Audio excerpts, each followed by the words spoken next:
ഫിലിപ്പിയർക്ക് എഴുതിയ ലേഖനം 3-ാം അധ്യായത്തിൻ്റെ 14-ാമത്തെ വളരെ സുപരിചിതമായ ഒരു വാക്യമാണ് ഇന്നത്തെ ധ്യാനത്തിനായി വായിക്കുന്നത്. ഫിലിപ്പിയർക്ക് എഴുതിയ ലേഖനം സ്തോത്രം 3-ാം അധ്യായത്തിൻ്റെ 14-ാമത്തെ വാക്യമാണ് നമ്മൾ വായിച്ച് കേൾക്കുവാൻ പോകുന്നത്. ഒന്ന് ഞാൻ ചെയ്യുന്നു, പിൻപിലുള്ളത് മറന്നും മുൻപിലുള്ളതിന് ആഞ്ഞുകൊണ്ട് ക്രിസ്തുയേശുവിൽ ദൈവത്തിന്റെ പരമവിളിയുടെ വിരുദിനായി ലാക്കിലേക്ക് ഓടുന്നു. ധന്യനായ പൗലോസ് ശ്ലീഹ. പൗലോസ് ആരായിരുന്നെന്നൊക്കെ നിങ്ങൾക്കറിയാം. ഞാൻ അതൊന്നും ഇനി നീട്ടി പ്രസംഗിക്കുന്നില്ല. ഒരു കാലത്ത് സഭയെ ഉപദ്രവിച്ചവൻ, സഭാഹോള് പൂട്ടിച്ചവൻ, പ്രാർത്ഥിക്കുന്നവൻ്റെ മുടിക്കുത്തെ പിടിച്ച് വലിച്ചുകൊണ്ട് പോയവൻ, ആരാധന നിർത്തിച്ചവൻ, ആ പൗലോസിനെ ദൈവം ഒന്ന് സന്ദർശിച്ചു. സ്തോത്രം. ദൈവം സന്ദർശിച്ചപ്പോൾ ഇവൻ ഓടിയ ഓട്ടത്തിൻ്റെ റൂട്ട് മാറി. ഇതുവരെ മുടിക്കാൻ ഓടിയെങ്കിൽ ഇപ്പം സഭ വളർത്താനാണ് ഓടുന്നത്. സ്തോത്രം. ഞാൻ പ്രസംഗിക്കുമ്പോൾ പറയുന്ന ഒരാശയം നിങ്ങളോട് പറയാം. സ്കൂട്ടറും കാറും ലോറിയും ബസ്സും ഒക്കെ ഓടുന്ന ഒരു റോഡുണ്ട്. അതിലേക്കൂടെ ഒരിക്കലും ട്രെയിൻ ഓടത്തില്ല. സ്തോത്രം. ട്രെയിൻ ഓടുന്ന റോഹമി പാളത്തെ കൂടെ ബസ് ഓടുകയില്ല.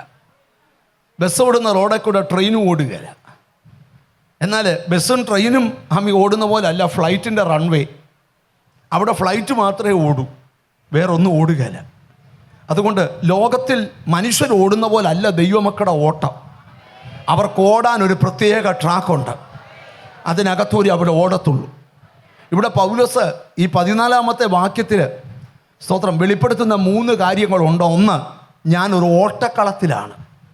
എവിടുന്ന് എവിടത്തേക്കുള്ള ഓട്ടം? സ്തോത്രം. യേശുവിനെ രക്ഷകനായി സ്വീകരിച്ച നാൾ മുതൽ നിത്യതയിൽ എത്തും വരെയുള്ള ഒരു ഓട്ടത്തിലാണെന്ന് പൗലോസ് വെളിപ്പെടുത്തുക.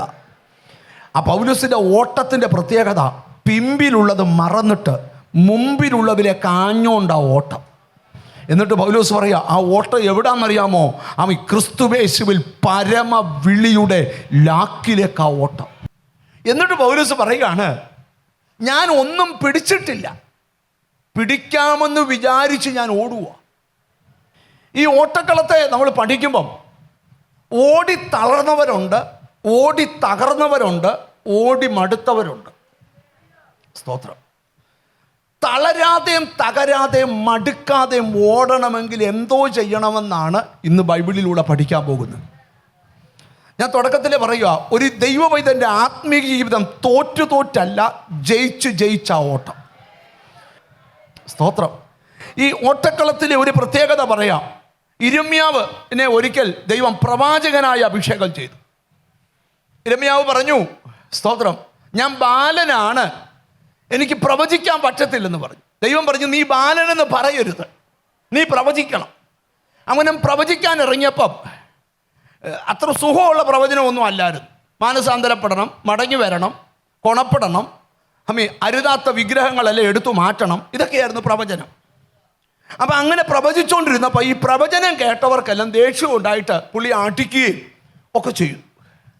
പുള്ളി ക്ഷീണിച്ച കർത്താവിൻ്റെ അടുക്ക് ചെന്നപ്പോൾ കർത്താവ് ചോദിച്ചൊരു ചോദ്യമാണ്, കാലാളുകളുടെ കൂടെ ഓടിയിട്ട് നീ ക്ഷീണിച്ചു പോയാൽ നീ കുതിരയുടെ കൂടെ എങ്ങനെ മത്സരിച്ചോടും?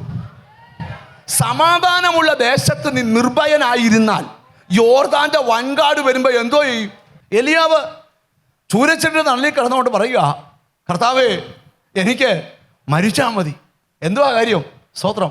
വാക്കുകൾ അദ്ദേഹത്തെ ഭയങ്കരമായിട്ട് തളർത്തിക്കളഞ്ഞു. അപ്പം നിങ്ങൾ ഒരു കാരണവശാലും നിങ്ങൾ എന്ത് ചെയ്ത് ക്ഷീണിച്ചു പോകരുത്. കാലാളുകൂടെ ഓടിയിട്ട് നീ ക്ഷീണിച്ചു പോയാൽ കുതിരകളോടുകൂടെ എങ്ങനെ ക്ഷീണിക്കാതെ ഓടാൻ പറ്റും? യെശയ്യാ പ്രവാചകന്റെ പുസ്തകത്തിൽ നമുക്ക് എല്ലാവർക്കും അറിയാവുന്നൊരു വാക്യമുണ്ട്. യെശയ്യാ പ്രവാചകന്റെ പുസ്തകം 40-ാം അധ്യായത്തിൻ്റെ 31-ാമത്തെ വചനമാണത്. എങ്കിലും യഹോവയെ കാത്തിരിക്കുന്നവർ ശക്തിയെ പുതുക്കും. അപ്പൊ ഈ ഓട്ടത്തിന് എന്തോ വേണം? ശക്തി വേണം. സ്തോത്രം. ഈ ഓട്ടത്തിന് എന്തോ വേണം? ശക്തി വേണം. അടുത്തിരിക്കുന്ന ആളെ നോക്കിച്ച് പറ, കുറച്ചുകൂടെ ശക്തി വേണമെന്ന് പറ. ഹല്ലേലൂയ.